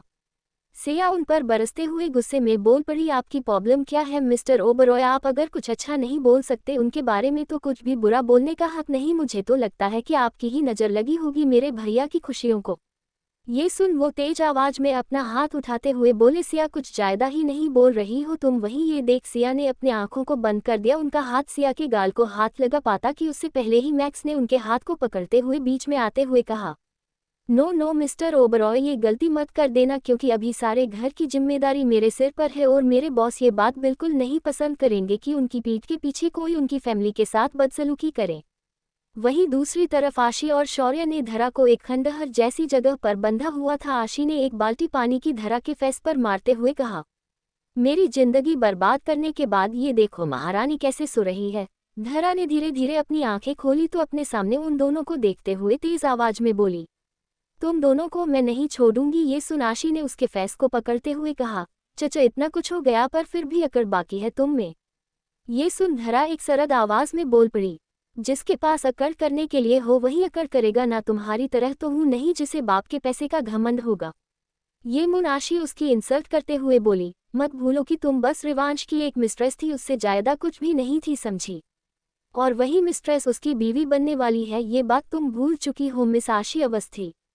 धरा उसकी बात को काटते हुए बोली तो आशी उसका मजाक उड़ाते हुए बोली, बनने वाली थी और बनने वाली हो में बड़ा फर्क है, तुम्हारी ये विश बस यही इस रूम में ही रह जाएगी। ये सुन धरा हकलाते हुए बोली, तुम क्या करने वाली हो। ये सुन आशी एक डेविल स्माइल लिए बोली, मैं तुम्हारी जान लेने वाली हूँ, तुम्हें जान से मार दूंगी। ये सुन धरा उसे धमकी देते हुए बोली, अगर रिवांश को पता चल गया ना तो तुम देख लेना तुम्हारी क्या हालत करेगा वो। ये सुन आशी उस पर हंसते हुए बोली, तुमने क्या मुझे बेवकूफ़ समझा है, जो मैं ऐसे ही करूंगी, मैं तुम्हें मार के उसे एस का नाम दे दूंगी, जिससे रिवांश को ये लगेगा कि तुमने गिल्ट में आकर अपनी जान दे दी। ऐसा बोलते हुए उसने अपनी गन को धरा की तरफ कर दिया। धरा अपनी आंखें बंद करते हुए बोली, कहा हो तुम रिवांश। वहीं आशी इससे पहले गोली चला पाती कि उससे पहले ही जैसे ही आशी ने पीछे देखा तो पाया उसके हाथ को शौर्य ने पकड़ा हुआ था, और ये देख आशी शौर्य पर भड़कते हुए बोली, शौर्य क्या कर रहे हो तुम। ये सुन शौर्य अपनी आंखें छोटी करते हुए बोला, मैं क्या कर रहा हूँ, हाँ तुम शायद भूल गई हो हमारी डील के बारे में। तुमने कहा था कि अगर मैं तुम्हारा काम करूंगा तो तुम धरा को मेरे साथ जाने दोगी। ये सुन आशी नफरत से धरा की तरफ देखते हुए बोली, नहीं मैं धरा को तुम्हारे साथ नहीं जाने दूंगी, मैं इसकी जान ले लूंगी क्योंकि जब तक ये जिंदा रहेगी तब तक रिवांश मेरा नहीं होगा। इतना बोलते ही उसने गन उठा दी। धरा ने अपने हाथों के पीछे एक कांच की बोतल से अपने हाथ को खोलने लगी। शौर्य आशी से लड़ रहा था गन को लेकर, तभी धरा भी झूठ गई। आशी नफरत से बोली, आज मैं इसे नहीं छोड़ूंगी। इतना बोल उसने गन धरा की तरफ चला दी, पर धरा को गन लगती कि उससे पहले शौर्य बीच में आते हुए उसने धरा को दूसरी तरफ कर लिया, जिससे गोली शौर्य के शोल्डर को छू कर निकल गई। धरा ने जैसे ही शौर्य के शोल्डर पर खून को देखा उसकी एक चीख निकल गई। शौर्य ने अपने शोल्डर पर हाथ रखते हुए दर्द बर्दाश्त करते हुए बोला, धरा तुम जाओ यहाँ से। इतना बोल वो वहीं गिर पड़ा। ये देख धरा मना करते हुए बोली, नहीं शौर्य मैं तुम्हें यहाँ छोड़ के नहीं जा सकती। आशी उसे देखते हुए बोली, वाह क्या दोस्ती है धरा, तुम्हारी अपने दोस्त को दर्द में नहीं देख सकती। धरा ने उसकी बात को सुनकर कहा, दोस्ती की बात तुम क्या जानो जो दोस्ती की आड़ में अपने काले कारनामे को अंजाम देती हो। तुम क्या हुआ, मिर्ची लगी लगनी भी चाहिए, धरा ने कहा तो आशी ने अपने पास में पड़ा डंडा लेकर धरा के हाथों पर मारा, जिससे धरा दर्द से वहीं गिर पड़ी। ये देख आशी एक डेविल स्माइल के साथ वहीं बैठ गई और नफरत से बोली, देखा धरा यही तुम्हारी औकत है मेरे पैरों में समझी। अभी रिवांश को यही लगेगा कि तुम इस शौर्य के साथ भाग गई हो, जबकि तुम और तुम्हारा ये आशिक की तो कब की ऊपर की टिकट कट हो गई होगी। ये सुन धरा अपना सिर नामे हिलाते हुए बोली, नहीं तुम ऐसा नहीं कर सकती। ये सुन आशी पागलों की तरह हंसने लगी और फिर रुक कर बोली, मैं ऐसा कर सकती हूँ और करूँगी भी। धरा ने शौर्य को देखा जो बेहोश होने लगा था। धरा को उसकी हालत देख रोना आ रहा था क्योंकि उसने धरा पर चलने वाली गोली को अपने ऊपर ले लिया। धरा मन में बोली, रिवांश प्लीज कहाँ हो तुम, जल्दी आ जाओ वरना मैं जिंदा नहीं रहूंगी, ये मुझे मार डालेगी। वहीं दूसरी तरफ गाड़ी में रिवांश रुद्र और राघव के साथ बैठा था। गाड़ी रुद्र चला रहा था क्योंकि रुद्र काफी अच्छी तरह से चलता था गाड़ी, उसे कैसे भी रास्तों से, जैसे जंगलों में पहाड़ी रास्ते से गाड़ी चला सकता था, वो भी फास्ट। वही राघव ने अपने फोन में धरा की लोकेशन ट्रेस करने में लगा था। रिवांश अपनी सख्त आवाज में बोला, पता चल गया उन लोगों ने धरा को कहाँ रखा। ये सुन राघव बोला, यस बॉस, बस 10 मिनट्स में लग जाएगा। ये सुन रिवांश अपनी तेज आवाज में बोला, यहाँ मेरी धरा के लिए एक एक मिनट भारी पड़ रहे होगे और तुम 10 मिनट्स की बात कर रहे हो, कहीं उस आशी ने कुछ कर ना दिया हो। ये सुन रुद्र उसे एक नज़र देखते हुए बोला, तुम शांत हो जाओ रिवांश, कुछ नहीं होगा तुम्हारी धरा को। ये सुन रिवांश अपनी नम आवाज में बोला, कैसे शांत हो जाऊं, वहां मेरी धरा ना जाने किस हालत में होगी। इतने में राघव बोल पड़ा, बॉस मिल गई लोकेशन उन लोगों की। धरा शौर्य के पास बैठी हुई थी क्योंकि वो कभी भी किसी भी इंसान को दर्द में नहीं देख सकती, खासकर उस इंसान को नहीं जिसके कारण उसे उसकी जान जाते जाते बची हो। आशी ने एक डेविल स्माइल लिए कहा, वाह धरा, शौर्य की इतनी फिक्र।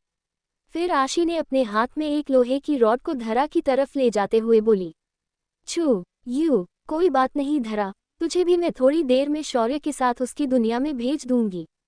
ऐसा बोलते ही जैसे ही वह रॉड मारने को हुई तभी अचानक से उसके हाथ पर कहीं से गोली लगी। ये देख आशी के हाथ से वह लोहे की रॉड जमीन पर गिर गई। आशी दर्द में कराहते हुए बोली, आह। उसकी आवाज इतनी दर्दनाक थी कि धरा ने अपने कानों पर हाथ रख दिए। आशी ने जब अपने पीछे देखा तो पाया कि उसे गोली किसी और ने नहीं बल्कि खुद उसके पिता विनोद अवस्थी ने मारी थी। ये देख सबसे ज्यादा सदमा धरा को लगा। धरा मन ही मन खुद से बातें करते हुए बोली, यकीन नहीं आता, एक बाप खुद अपने हाथों से अपनी बेटी को गोली मार सकता है। फिर खुद के ख्यालों को झटकते हुए कहा, हो भी सकता है, कुछ कहा नहीं जा सकता, क्योंकि यह कलयुग है। आशी ने अपने पिता को देख दर्द में रोते हुए कहा, डैड, आपने अपनी बेटी, अपनी प्रिंसेस को गोली मारी है, आप मेरे साथ ऐसा कैसे कर सकते हो। इतना बोलने के बाद वह गन लिए लड़खड़ाते कदमों के साथ उनकी तरफ बढ़ने लगी। ये देख उन्हें जरा सा भी फर्क नहीं पड़ा। जब आशी उनके पास आ गई तो उन्होंने कहा, आशी बेटा, मैंने तेरी भलाई के लिए किया है ये सब सुनने के बाद आशी हैरानी से उन्हें देखते हुए गुस्से से चीखते हुए बोली, dad, are you kidding me, मेरी भलाई, वो भी मुझे जान से मारने में। हाँ। ये सुनने के बाद विनोद ने कहा, बेवकूफ लड़की, अगर इस लड़की को कुछ हुआ ना तो तुम तो जान से जाती, साथ में मुझे भी डूबा के मारती। ये सुन आशी ना समझी में बोली, डैड, आप क्या बोल रहे हो, ऐसे गोल गोल जलेबी के जैसे बातों को क्यों घुमा रहे हो। विनोद अपनी बेटी की तरफ ऐसे देख रहे थे जैसे कोई पागल हो। उन्होंने उसके सिर पर हल्के से मारते हुए कहा, बेवकूफ लड़की, वह रिवांश ओबरॉय की माशूका है, अगर वह इस वक्त यहाँ पर आ गया तो हम दोनों बाप बेटी को जिंदा जमीन में गाड़ देगा। ये सुन अब आशी के चेहरे पर भी चिंता की लकीरें दौड़ पड़ी। उसने परेशानी भरी आवाज में अपने पिता से कहा, ओ नो डैड, अगर उसे मेरे प्लान के बारे में पता चल गया तो मेरा मिसेज ओबरॉय बनने का सपना सपना ही रह जाएगा। फिर अपने पिता से किसी जिद्दी बच्चे की तरह जिद करते हुए बोली, डैड प्लीज कुछ करो ना, मैं रिवांश को खो नहीं सकती। कोई भी बाप अपनी बेटी को दर्द में नहीं देख सकता, और ऐसा ही मिस्टर अवस्थी के साथ हुआ। उन्होंने अपनी बेटी को संभालते हुए कहा, डोंट वरी आशी बेटा, डैड है ना, बस तुम वैसा वैसा करती जाओ जैसे मैं कहूँगा। ऐसा बोल उन्होंने अपना प्लान बताना शुरू किया और अपने पिता की बातें सुन आशी की आंखें खुशी से चमकने लगी। उसने खुश होते हुए कहा, वाह डैड, आप सच में ग्रेट हो, इससे तो सांप भी मर जाएगा और लाठी भी नहीं टूटेगी। फिर कुछ सोचते हुए उसने धरा की तरफ देखते हुए कहा, पर डैड, धरा ये क्यों ऐसा करेगी। तभी उनके आदमी उन दोनों के पास आए और बोले, बॉस, वह रिवांश अपने दोस्त और असिस्टेंट के साथ इस तरफ आ रहा है।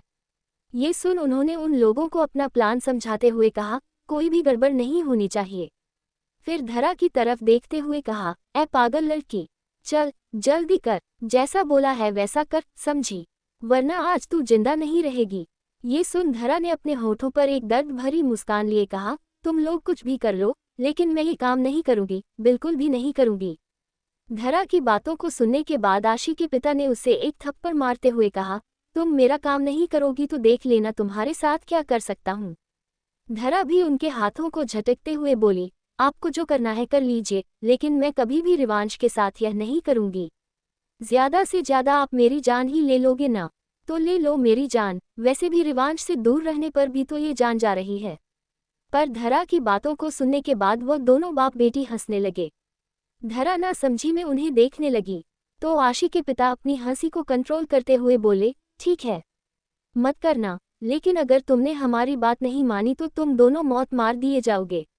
इतना बोल उन्होंने धरा को कुछ बताना शुरू किया। जैसे जैसे वह बता रहे थे, धरा की आंखें हैरानी से फटी जा रही थी। आखिर में उन्होंने धरा से कहा, देख लो, तुम्हें क्या करना है, या उसके अपने को वापस लेकर आना है या फिर उस रिवांश के साथ मरना है। ये सुन धरा ने अपनी आंखें बंद करते हुए कहा, ठीक है, मैं करने को तैयार हूँ। आशी के पिता वहीं एक कमरे में छिप गए। तभी वहां पर रिवांश, मैक्स और राघव के साथ अपने दोनों हाथों में गन लिए सभी लोगों को मारते हुए वहां आ पहुंचा। रिवांश ने लगभग सभी लोगों को मार दिया था। उसने आशी की तरफ देख अपनी नफरत भरी आवाज में कहा, मुझे इतना तो पता था कि तुम एक धोखेबाज हो, पर तुम इतनी गिर जाओगी यह कभी नहीं सोचा था। तुमने धरा का किडनैप कर लिया है। इतना बोल रिवांश ने गुस्से से वहीं आशी के पैरों के आसपास गन चलाई। ये देख आशी के पिता ने धरा को इशारा करते हुए कहा कि अगर तुमने नहीं किया कुछ और अगर मेरी बेटी को कुछ भी हुआ तो देख लेना। धरा ये सब देख डर गई। वहीं आशी ने डरते हुए कहा, रिवांश, मैंने धरा का किडनैप नहीं किया है। वह धरा है जिसने ये सब साजिश रची है ताकि तुम यहाँ उसकी जान बचाने आओ और वह तुम्हें जान से मार दे। रिवांश इतना सुन पागलों की तरह हंसने लगा। फिर अपनी हंसी को रोकते हुए मैक्स से बोला, सुना मैक्स, यह क्या कह रही है? ये कह रही है कि मेरी धरा मुझे मारने की प्लानिंग कर रही है। फिर आशी की तरफ देख नफरत से कहा, आशी, आज तुम्हें मैं जिंदा नहीं रहने दूंगा। रिवांश आशी के साथ कुछ करता इससे पहले ही धरा ने अपने हाथ में गन लिए रिवांश की तरफ देखते हुए कहा, वह बिल्कुल सच कह रही है मिस्टर रिवांश ओबरॉय। मुझे नफरत है तुमसे, बेपनाह नफरत, और इस नफरत की कोई हद नहीं। तुमने जो कुछ भी मेरे साथ किया उससे तुम्हें क्या लगता है कि मैं तुमसे प्यार करेगी? हो, तुमने सोच भी कैसे ली यह बात? ये सुन रिवांश के पैरों तले जमीन ही निकल चुकी थी। उसने हैरान होते हुए कहा, धरा, तुम ये कैसी बातें कर रही हो? होश में तो हो ना? धरा ये सुन नफरत से देखते हुए बोली, होश में तो अब आई है मैंने जो गलती की थी वह सुधारूंगी। इतना बोल उसने गन पर अपनी पकड़ और मजबूत कर दी। पर धरा के दोनों हाथ वह गन लिए कांप रहे थे। ये देख रिवांश डेविल स्माइल लिए बोला, तुम धरा, एक गन तो ठीक से पकड़ नहीं सकती और तुम मुझे मार दोगी। ये सुन धरा हकलाते हुए बोली, देखो, मैं सच में मार दूंगी तुम्हें। रिवांश उसकी तरफ अपने कदम बढ़ाते हुए बोला, हाँ, मार दो मुझे। पर धरा के हाथ गन छूटने ही वाली थी कि उसने अपनी आंखें बंद कर रिवांश के शोल्डर पर शूट कर दिया। ये देख मैक्स और राघव ने एक साथ रिवांश को पकड़ा और गुस्से से धरा की तरफ देखते हुए कहा, यह क्या किया आपने? हाँ, पर धरा के तो जैसे हाथ पैरों ने काम करना बंद ही कर दिया था। वही शौर्य, जिसे धीरे धीरे होश आने लगा, उसने धरा को अपनी बाहों में उठाते हुए लड़खड़ाते कदमों से वहां से ले जाने लगा। उसे धरा को ले जाता देख वह तीनों उनके पास आने लगे कि तभी बहुत सारे लोगों ने उन्हें घेर लिया। धरा के जाने के बाद रिवांश दर्द में चिल्लाते हुए बोला, धरा, तुम ऐसा नहीं कर सकती मेरे साथ। पर धरा ने उसकी बात को अनसुना कर दिया। बाहर सड़क पर आते ही उनके पीछे दूसरे रास्ते से आशी के पिता भी आ पहुंचे। धरा ने उनको देखते हुए कहा, अब बताओ सच क्या है? ये सुनने के बाद उन्होंने एक डेविल स्माइल लिए कहा, सच? कौन सा सच? मैं कोई सच नहीं जानता था। वो सब तो इसलिए किया ताकि रिवांश तुमसे नफरत कर सके। ये सुन धरा ने कहा, मैं अभी जाकर रिवांश को तुम्हारे बारे में सब सच बता दूंगी। इतना बोल वो जैसे ही जाने को हुई कि तभी एक झटके से आशी के पिता ने अपने हाथों में चाकू लिए धरा के पेट में मार दिया और तब तक मारा जब तक कि धरा पूरी तरीके से गिर नहीं गई। फिर उन्होंने शौर्य की तरफ देखते हुए कहा, मिस्टर शौर्य, अब तुम भी अपने चेहरे से यह शौर्य का नकाब हटा दो, क्योंकि मैं अच्छी तरह से जानता हूं कि तुम शौर्य नहीं हो सकते, क्योंकि शौर्य तो तभी धरा को छोड़ चला गया था जब धरा रिवांश के साथ उस कॉटेज से बाहर आई थी। इतना बोल उन्होंने अपना हाथ उसकी तरफ बढ़ाया ही था कि शौर्य ने उन्हें जोर का धक्का दिया जिससे वह लड़खड़ाते हुए दूर जा गिरे और फिर उसने धरा को अपनी बाहों में लिए फिर से जाने लगा। पर उन दोनों की हालत सही नहीं थी और वह दोनों वहीं गिर पड़े। पर धरा के कानों में आशी के पिता की आवाज गूंज रही थी कि यह शौर्य नहीं, कोई और है, पर वह कुछ समझती उससे पहले ही वह दर्द से वहीं बेहोश हो गई। वहीं आशी के पिता उन लोगों की तरफ आने को हुए उससे पहले ही एक तेज गाड़ी उनके पास से गुजरी और तभी उन्हें ये याद आया कि अगर रिवांश को कुछ हो गया तो उनकी बेटी का क्या होगा, और उनकी बेटी को भी तो गन लगी थी। ये सोचते हुए उन्होंने एक वाइट कलर के रुमाल से अपने हाथ साफ किए और उसे वहीं फेंक दिया और वहां से चले गए। उनके जाने के बाद एक गाड़ी वहां से गुजरने वाली थी कि वह रुक गई। ये देख उसके अंदर बैठे एक आदमी ने कहा, ड्राइवर क्या हुआ? ये सुन उनके ड्राइवर ने कहा, साहब लगता है कोई हमारी गाड़ी के सामने पड़ा है। देखने से तो लगता है कोई बहुत बड़ा एक्सीडेंट हुआ है। ये सुन उस आदमी, जिसकी उम्र 50 के आसपास थी, उन्होंने हैरानी के साथ कहा, चलो चलकर देखते हैं। ये सुन ड्राइवर ने डरते हुए कहा, हो सकता है साहब यह आपको मारने की प्लानिंग हो। ये सुन उन्होंने कहा, ड्राइवर तुमसे जितना कहा गया है उतना करो। अगर उन्हें मुझे मारना ही होता तो वह गाड़ी के रुकने का इंतजार नहीं करते। और देखो हमारी गाड़ी खड़ी है यहाँ 2 मिनट से, लेकिन कोई रिस्पांस नहीं दिया उन लोगों ने। अब चलो जल्दी। इतना बोल वह जल्दी से धरा की तरफ आने लगे। जैसे जैसे वह धरा की तरफ आ रहे थे वैसे वैसे उनके दिल की धड़कन तेज हो रही थी। उन्होंने जैसे ही धरा को देखा तो वह मन में सोचते हुए बोले, अगर मेरी बेटी आज जिंदा होती तो वह बिल्कुल ऐसी ही होती। उनके ख्यालों को दूर करते हुए ड्राइवर ने कहा, साहब लगता है यहाँ खून हुआ है। ये पुलिस का मामला है, हमें इसमें नहीं पड़ना चाहिए। अपने ड्राइवर की बात को अनसुना करते हुए कहा, तुम फालतू बातें मत करो और अभी इन दोनों को गाड़ी में ले चलो। इनका हॉस्पिटल में इलाज होना बहुत ज़रूरी है, वरना ये यही अपना दम तोड़ देंगे। वह ड्राइवर कुछ कहना चाहता था पर अपने मालिक को देख डर गया था। वह समझ गया था कि उसे बोलने का कोई फायदा नहीं होगा, इसलिए ना चाहते हुए भी उसने धरा और नकली शौर्य को गाड़ी में डाला और अपने मालिक के साथ वहां से गाड़ी को अस्पताल ले जाने लगा। 2 महीने बाद, इन 2 महीनों में रिवांश और भी ज्यादा खतरनाक हो गया। उसने आशी और उसके बाप को टॉर्चर किया, इतना टॉर्चर कि शायद वो ठीक से चल फिर भी ना पाए। वही सिया जो मासूम और बुलबुली थी, उसके फेस से सारा चुलबुलापन गायब ही हो गया। सिया राघव दोनों ने उसे संभाला। वहीं दूसरी तरफ रुद्र की जिंदगी में एक तूफान ने जगह ले ली। अब वो रुद्र फिर से वही कोयल रुद्र बन चुका था जिसकी नज़रों में हर गलती की सजा बस मौत है। रुद्र राजस्थान का हुक्मसा था। खुशी के चले जाने से उसका मन भी हुआ कि वो शराब पीकर अपने गम को भुलाने की कोशिश करे, पर अगर वो शराबी बन गया तो उसकी प्रजा का क्या होगा? दुश्मन तो इसी ही किसी मौके के तलाश में रहते हैं। रुद्र ने अपने काम को खत्म करते हुए कहा, चाहत कहूँ या खुशी क्या कहूँ तुम्हें? माना मेरे बाबा ने उस टाइम गलत किया था, लेकिन इसका मतलब ये तो नहीं था कि तुम मेरी सबके सामने इंसल्ट कर सको। हाँ इतना बोल उसने अपना सामान को तोड़ना शुरू कर दिया। उसकी आवाज़ को सुन उसकी माँ वहां पर आते हुए कहा, रुद्र 10 बहुत हुआ, आपको कितनी बार कहना, समझना पड़ेगा कि वो तुम्हें छोड़कर चली गई अपने उस आशिक असद के साथ। फिर धीमी आवाज में कहा, अब तक तो उन दोनों ने शादी भी कर ली होगी। ये सुन रुद्र पैनिक करते हुए बोला, नहीं मोम, वो मुझे छोड़ के नहीं जा सकती। अपने बेटे की ऐसी हालत देख उनकी आंखों में आंसू आ गए। उन्होंने अपने मन में कहा, खुशी तुम्हें मैं कभी माफ नहीं करूंगी, तुम्हारे कारण आज मेरे बेटे की ये हालत है। ऐसा मन में सोच उन्होंने रुद्र को कंधों पर अपने दोनों हाथों से हिलाते हुए कहा, रुद्र वो जा चुकी है। ये सुन रुद्र अपने होश में आया और बच्चों के जैसे रोते हुए कहा, वो मेरे साथ कैसे कर सकती है मोम? फिर अपने आंसू साफ कर नफरत से कहा, बस एक बार वो मेरे सामने आ जाए, उसे ऐसा सबक सिखाएंगे कि जिंदगी भर याद रखेगी। इतना बोल वो जैसे ही जाने को हुआ कि तभी उसके फोन पा का कॉल आया। उसने कॉल की दूसरी तरफ कुछ कहा, जिसे सुन रुद्र ने कहा, ठीक है हम आज ही शिमला के लिए निकल रहे हैं। वहीं दूसरी तरफ शिमला में खुशी इस वक्त अपने फेस पर एक फेक स्माइल लिए अपने सामने आने वाले लोगों को ग्रिड कर रही थी। गुड आफ्टरनून सर, हमारे होटल सनशाइन में आपका स्वागत है। वहीं वहां के मैनेजर ने उसे आवाज देते हुए कहा, खुशी बेटा। ये सुन खुशी उनके पास आते हुए बोली, जी अंकल। ये सुन उस मैनेजर ने कहा, खुशी बेटा तुम थक गई होगी, कितना काम करती हो सारा दिन। ये सुन खुशी ने मना करते हुए कहा अंकल आप ही, मैं कहाँ काम करती हूँ, सब काम तो आप ही करते हो, यहाँ मैं तो बस लोगों को ग्रिड करती हूँ और उनके रूम तक छोड़ती हूँ, ये कोई बड़ा काम नहीं है। ये सुन मैनेजर ने हंसते हुए कहा, बेहस में तुमसे कोई जीत सकता है क्या भला? ये सुन खुशी ने एक स्माइल करते हुए कहा, बिल्कुल नहीं। उसकी आवाज़ को सुन वहाँ के लोग बस खुशी को ही देख रहे थे। तभी मैनेजर ने कहा, ठीक है तुम यहाँ उस कपल को रूम नंबर 09 का कमरा दिखाओ। ये सुन खुशी ने हल्की मुस्कान के साथ कहा, ठीक है अंकल, मैं अभी इनको वो रूम दिखाती हूँ। ऐसा बोल खुशी उन कपल्स को छोड़ने चली गई, लेकिन आले वक्त भी एक शख्स से जा टकराए। उसने जैसे ही सामने देखा उसकी आंखें गुस्से से लाल हो गई। वहीं दूसरी तरफ फ्रांस में धरा को थोड़ी देर के लिए होश आया। उसने आंखें खोली लेकिन माहौल उसके लिए पूरी तरह अजनबी था। सफ़ेद दीवारें, गाइस और एक चेहरा अभीर रायचंद। तुम, उसने कमज़ोर आवाज़ में कहा। अभीर उसके करीब आ गया। मैं तुम्हारा पिता हूँ।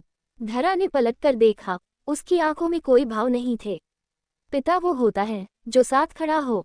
मुझे बचपन में याद है कोई था जो नहीं था। अभीर कुछ पल के लिए चुप रह गया। जब तुम मुझे मुझसे भी दूर करना चाहते हो। धरा की आवाज़ कौप रही थी। मैं बस तुम्हें तुम्हारा हक देना चाहता हूँ, अभीर ने कहा, लेकिन उसकी आंखों में वो जीत का अहंकार छिपा नहीं था। धरा ने धीमे से कहा, मुझे मेरी माँ चाहिए और मेरा रिवांश। ये सुनकर अभीर के चेहरे की नसें तन गई। France Raichand villa. धरा अब थोड़ी बेहतर हो चुकी थी, लेकिन उसके कमरे की खिड़कियों पर मोटे पर्दे थे, दरवाजे पर 2 गार्ड और हर कोने में कैमरे लगे थे।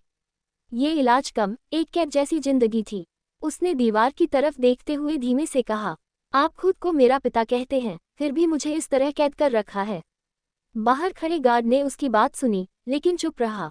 अचानक उसका फोन वाइब्रेट हुआ। एक मैसेज था। Plan B activate target within 48 hours R. Mumbai private jet. Rivansh ने खिड़की से बाहर झांकते हुए अपने फोन को देखा। उसके पास अब सिर्फ 48 घंटे थे। राघव ने हल्के स्वर में कहा, तेरा प्लान ए क्या था? किसी और रास्ते से जाना, चुपचाप निकलना। लेकिन अब हमें प्लान बी पर जाना होगा। मतलब? मैक्स ने पूछा। रिवांश ने ठंडे स्वर में कहा, मतलब अब ये मिशन है रेस्क्यू धरा, और मैं किसी भी कीमत पर हार नहीं मानूंगा।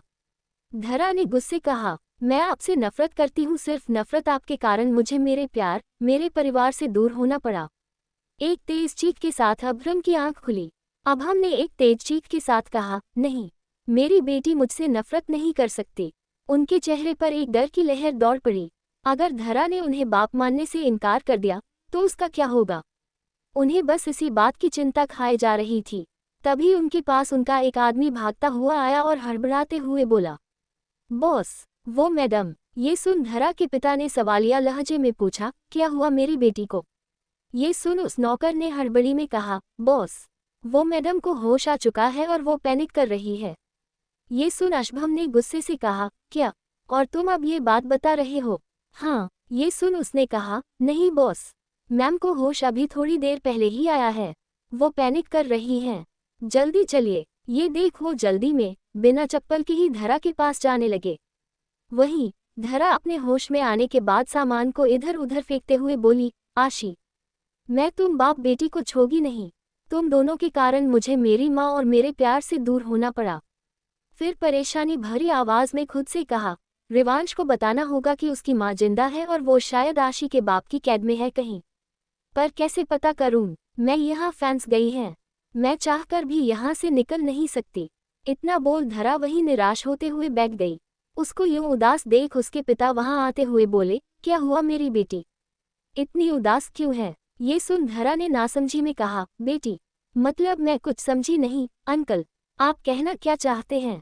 ये सुन उसके पिता ने एक हल्की मुस्कान के साथ कहा, तुम मेरी बेटी हो, यानी अब हम रायचंद की बेटी। ये सुन धरा ने ना में सिर हिलाते हुए बोला, नहीं, ऐसा नहीं हो सकता, आप मेरे पिता नहीं हो सकते। ये सुन उसके पिता ने सवालिया लहजे में कहा, क्यों नहीं हो सकता? तुम्हारा पिता मैं हूँ। तरस गया था सालों से एक बेटी के लिए, और आज जब मुझे अपनी बेटी मिली है तो तुम बोल रही हो ऐसा नहीं हो सकता। ये सुन धरा ने नाफरत से तेज आवाज में कहा, हाँ हाँ, नहीं हो सकते आप मेरे पिता, क्योंकि सालों पहले आपने अपनी माशूका के कारण मेरी माँ और मेरी नानी को घर से निकाल दिया और उन्हें दर दर की ठोकरें खाने पर मजबूर किया। इतने में भी जब आपका मन नहीं भरा तो आपने उन्हें मारने के लिए अपने गुंडे भेज दिए। हाँ। ये सुन उन्होंने हताश होते हुए कहा, क्योंकि उस समय तुम्हारी माँ गलत थी बेटा। ये सुन धरा ने अपने दोनों हाथों को फोल्ड करते हुए कहा, गलत? क्या गलत किया था मेरी माँ ने? जरा बताए मिस्टर अभम रायचंद। धरा का अभम को ऐसे बोलना वहां किसी को भी अच्छा नहीं लगा। अभम के पास कुछ बोलने को हुए कि तभी उन्होंने अपना हाथ दिखाते हुए कहा, यह एक बाप और बेटी के बीच की बात है, इसमें आप लोग नहीं पड़े तो ही बेहतर होगा। फिर अपने स्टाफ से कहा, तुम लोग नीचे जाकर घर को सजाने की तैयारी करो। ये सुन वो सारे नौकर वहां से चले गए। उन लोगों के जाने के बाद धरा के पिता ने उसके कंधे पर हाथ रखते हुए उसे प्यार से समझाते हुए कहा, नहीं धरा, जो कुछ भी तुम्हारी माँ ने या नानी ने तुमसे कहा वो सब गलत है। ये सुन धरा ने उनका मजाक उड़ाते हुए कहा, ओह रियली? अपनी बीवी को छोड़ दूसरी औरत के पास जाकर रात रात भर रहना और फिर उसी औरत को अपने घर में ले आना, और जब वो बीमार हुई तो सबको ये कहना कि वो आपकी बीवी है, इसमें आपको कोई गलती नजर नहीं आती। हाँ, ये सुन धरा के पिता ने कहा, तुमने वो सुना जो तुम्हारी माँ और नानी ने कहा, पर रियलिटी मैं तुम्हें बताता हूँ। मेरा एक दोस्त था, आज से 25 साल पहले। उसकी बीवी की एक बहन थी जिसका नाम शालू था। उसने मुझे अपने कॉलेज के टाइम में प्रपोज किया था, लेकिन मैं तुम्हारी माँ को पसंद करता था, इसलिए शालू ने सामने से तो कुछ नहीं कहा। अगर मेरी पीठ पीछे वो साजिश रचने लगी, और आज से 23 साल पहले जब तुम्हारी और मेरी माँ की शादी हुई, जो सिर्फ कुछ लोगों को ही पता है, सिर्फ हमारी फैमिली के लोग थे, तब शुरू में सब कुछ सही चल रहा था। पर एक दिन वहीं दूसरी तरफ इंडिया में खुशी के सामने कोई और नहीं बल्कि असद जैदी खड़ा था। ये देख खुशी गुस्से से वहां से आगे जाने लगी तो असद ने उसका हाथ पकड़ उसका रास्ता रोकते हुए कहा, अभी तक तुम मुझे माफ नहीं करोगी खुशी। ये सुन खुशी ने एक तंज भरी मुस्कान के साथ कहा, क्यों? मैं होती कौन हूँ माफ या ना माफ करने वाली? ये सुन असद ने अपनी आंखों में नमी लिए कहा, इस बात को पूरे 2 महीने बीत गए हैं खुशी। हाँ, मानता हूँ कि मैं गलत था, पर मैं क्या करता? तुमसे प्यार करता हूँ। उस वक्त मुझे जो सही लगा मैंने किया। नहीं देख सकता था तुम्हें किसी और का होते हुए, इसलिए वो सब किया। लेकिन मुझे नहीं पता था तुम्हारी यह हालत होगी मेरे कारण। अगर मुझे पता होता तो मैं शायद ये कदम नहीं उठाता। ये सुन खुशी ने अपना मुंह मोड़ते हुए कहा, लेकिन तुमने जो करना था मिस्टर असद जैदी वो तुमने कर दिया। तुम्हारा काम रुद्र को मुझसे दूर करना था, जो तुमने कर दिया। तुमने मुझे बर्बाद कर दिया असद, अब और क्या चाहते हो? ये सुन असद ने पछतावे के साथ कहा, वही मेरी सबसे बड़ी भूल थी। मैं यह बात भूल गया था कि प्यार को जबरदस्ती हासिल नहीं किया जा सकता। पर यह कमीना दिल तब ये बात समझने को तैयार नहीं था। फिर अपनी आंखें बंद कर अपने दर्द को छुपाते हुए कहा, मैंने रुद्र से बात कर ली है। अब वो यहाँ आ रहा है और मैं तुम दोनों को एक करके अपनी गलतियों का पछतावा करूंगा। ये सुन खुशी ने गुस्से में अपनी बाहें झटकते हुए कहा, मैं तुमसे सिर्फ नफरत करती हूँ, तुम चाहे कुछ भी कह लो। मुझे तुम्हारी बातों पर 1% भी भरोसा नहीं अब। फिर गुस्से से अपनी बाहें उससे छुड़वाते हुए कहा, मैं आज तक वो पल नहीं भूली हूँ जब रुद्र से तुम्हारे कारण मुझे दूर होना पड़ा। इतना बोल खुशी फ्लैशबैक में खो गई। फ्लैशबैक 2 महीने पहले खुशी इस वक्त दुल्हन के रूप में तैयार हुई खड़ी थी। उसके साथ उसकी छोटी बहन दिशा भी थी, जिसके इलाज के लिए खुशी ने असद से पैसे लिए थे। दिशा के साथ वहां उसके नकली पिता और नकली माँ भी थे, क्योंकि खुशी के असली पिता की काफी टाइम पहले मौत हो गई थी। वहां आकर खुशी के नकली पिता शराब की बोतल हाथ में लिए बोले, आज मैं जी भर के दारू पीऊंगा। आज मेरी बेटी की शादी है। ये सुन उसकी नकली माँ ने कहा, तुम कुछ तो शर्म करो। भले ही ये तुम्हारी सगी बेटी नहीं, फिर भी कुछ तो शर्म करो। हाँ, ये सुन उसके नकली पिता ने कहा, तभी तो पी रहा हूँ मैं। खुशी को अपनी बेटी मानता हूँ, इसलिए तो पी रहा हूँ। क्योंकि खुशी मेरे लिए मेरी बेटी से भी बढ़कर है और मैं अपनी बेटी के दूर जाने के गम को भुलाने के लिए यही पी रहा हूँ। खुशी के नकली पापा शराब पीते हुए बोले, आज मैं बहुत खुश हूँ। आज मेरी बेटी की शादी है। ये सुनकर चाहत की नकली माँ ने गुस्से से कहा, कैसे बाप हो तुम? भले ही नकली सही, पर कुछ तो शर्म कर लो। और कितनी शराब पियोगे? अब तो छोड़ दो ये शराब पीना। ये सुनकर खुशी के नकली पापा ने शराब को अपनी बाहों में छुपाते हुए कहा, लोगों ने कहा पारो को छोड़ दो, और पारो ने कहा शराब छोड़ दो। फिर एक नकली मुस्कान के साथ बोले, मैं पीता नहीं हूँ, गम भुलाने के लिए। फिर खुशी के सिर पर हाथ रखते हुए कहा, मैं खुश हूँ। आखिरकार किसी का तो प्यार मुकम्मल हुआ। ये सुनकर खुशी ने नासमझी में कहा, किसी का प्यार तो मुकम्मल हुआ से आपका क्या मतलब है? ये सुनकर खुशी की नकली माँ ने कहा, कुछ नहीं बेटा, ये बस अपनी प्रेम कहानी को लेकर सैद है। ये तुम इसकी फिक्र मत करो, इसके लिए मैं हूँ। आखिर इतने दिनों साथ रहते रहते ये मेरे दोस्त बन गए हैं, बहुत अच्छे। फिर खुशी को अपने कंगन देते हुए कहा, मैं बहुत खुश है तुम्हारे लिए। आज मेरी अगर खुद की बेटी होती तो तुम्हारे जितनी होती। इतना बोलकर उनकी आंखें भर आई। तभी खुशी ने उनका मूड ठीक करते हुए कहा, क्या आप भी इतने बड़े खुशी के मौके पर यूं उदास होकर बैठ गई? आज खुश होने का दिन है। ये सुनकर उन्होंने अपने आंसू साफ करते हुए कहा, हाँ मैं खुश हूँ, बहुत। मेरी बेटी की शादी रुद्र प्रताप से हो रही है। उनकी बात पर खुशी शर्माने लगी, तो वो खुशी को छेड़ते हुए बोली, देखो तो जरा, कैसे रुद्र के नाम पर कैसे शर्मा रही है। खुशी कुछ कहती कि उससे पहले ही उसकी छोटी बहन दिशा ने कहा, बस करिए आंटी, इतना भी मत छेड़िए मेरी दी को। फिर अपनी बहन यानी खुशी की तरफ देखते हुए कहा, दी, मैं आपके लिए बहुत खुश हूँ। फिर थोड़ा हिचकिचाते हुए बोली, दी, क्या आप खुश हो? ये सुन खुशी ने खुश होते हुए कहा, हाँ छुटकी, मैं बहुत खुश हूँ। खुशी की नकली माँ ने कहा, अरे दिशा बेटा, खुशी खुश नहीं होगी तो और कौन होगा।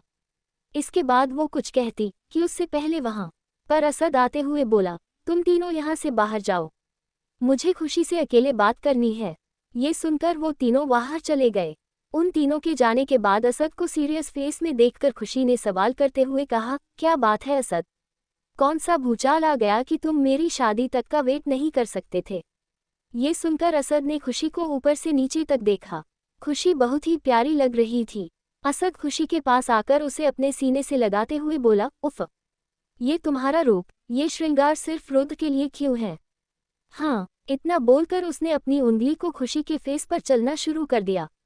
ये देख खुशी ने उसके हाथ को दूर करते हुए गुस्से में कहा, ये तुम क्या करने की सोच रहे हो? हाँ असद, दूर रहो मुझसे, आज मेरी शादी है और तुम। इतना बोलकर वो चुप हो गई कि तभी असद ने कहा, आज तुम्हारी शादी उस रुद्र से तो बिल्कुल भी नहीं होगी और ना ही मैं होने दूंगा। ये सुनकर खुशी ने कहा, क्या कहना चाहते हो तुम? हाँ, ये सुनकर असद ने कहा, वही जो तुम सुनना नहीं चाहती हो। तुम इस शादी से मना कर दो। अगर तुमने मना नहीं किया तो मैं उस रुद्र को तुम्हारे बारे में सब बता दूंगा। तुम खुद ही सोचो, अगर रुद्र को ये बात पता चले कि रुद्र, जिसे चाहत समझ इतना प्यार कर रहा है, वो कोई और नहीं बल्कि तुम हो, उसकी एक्स फ्यांसी, तो सोचो क्या बीतेगी उस पर जब उसे ये पता चलेगा कि जिसे वो इतना प्यार लुटा रहा है वही उसको बर्बाद करना चाहती थी। खुशी ये सुनकर हैरानी से उसे देखते हुए बोली, तुम ऐसा कुछ नहीं कर सकते। अगर तुमने कभी मुझसे प्यार किया हो तो मुझे जाने दो। ये सुनकर असद ने कहा, उसके लिए ही तो कर रहा हूं मैं ये सबा, तुम्हें उस रुद्र का होते हुए नहीं देख सकता। खुशी ने एक लेटर लिखकर रख दिया और अपनी बहन को आवाज लगाते हुए कहा, दिशा, दिशा। वहां पर आते ही दिशा बोली, क्या हुआ दी, एनी प्रॉब्लम? ये सुनकर खुशी ने एक नज़र असद को देखकर कहा, नहीं, पर हमें आज ही शिमला के लिए निकलना होगा। ये सुनकर दिशा ने कहा, पर क्यों दी? ये सुन खुशी ने उसे डांटते हुए कहा, तू भी दिशा, क्या, क्यों, कब, नहीं? ये सवाल लेकर बैठ गई। हाँ, तुझे एक बार कहा ना, सामान पैक कर और चलो यहाँ से। फिर एक नज़र असद को देखकर मुंह मोड़ते हुए कहा, क्योंकि ये जगह हम जैसे छोटे लोगों के लिए नहीं है। दिशा फिर दिशा के कान में कुछ धीरे से कहा। दिशा ने कहा, ओके दी, मैं अभी करती हूँ। इतना बोलकर उसने सामान पैक करने लगी। थोड़ी देर में उसने सामान पैक कर दिया। खुशी ने वो गहने लेकर वहीं बेड पर एक लेटर के साथ रख दिए और रूखे स्वर में बोली, ये गहने रुद्र की माँ के हैं, तो उन्हें वापस कर देना और ये लेटर भी रुद्र को दे देना। इतना बोलकर वो दिशा के साथ सामान का बैग हाथ में लिए उसने एक पेंटिंग हाथ में ली। दिशा वहां से जाने लगी तो असद ने अपना रास्ता रोकते हुए कहा, तुम इतना भारी बैग नहीं उठा पाओगी, ला दो मेरे को, मैं उठा देता हूँ। ये सुनकर खुशी ने वो बैग उससे दूर करते हुए नफरत से कहा, जितनी तुमने हेल्प करनी थी कर दी, अब मुझसे और मेरे मामलों से दूर रहो, तुम्हारा मेरा साथ यहीं तक था। इतना बोलकर वो दुल्हन के जोड़े में ही निकल गई। खुशी ने एक तज़र रुद्र को देखा जो अपने दोस्तों के साथ काफी खुश नजर आ रहा था। ये देख खुशी ने नम आवाज में कहा, मुझे माफ कर दो रुद्र, हमारा साथ यहीं तक था। उसके पीछे पीछे असद भी उसके साथ जाने लगा। Flashback and. असद ने खुशी से अपनी नम आवाज में कहा, उस एक गलती के लिए तुमसे ना जाने कितनी बार माफी मांग चुका हूं मैं।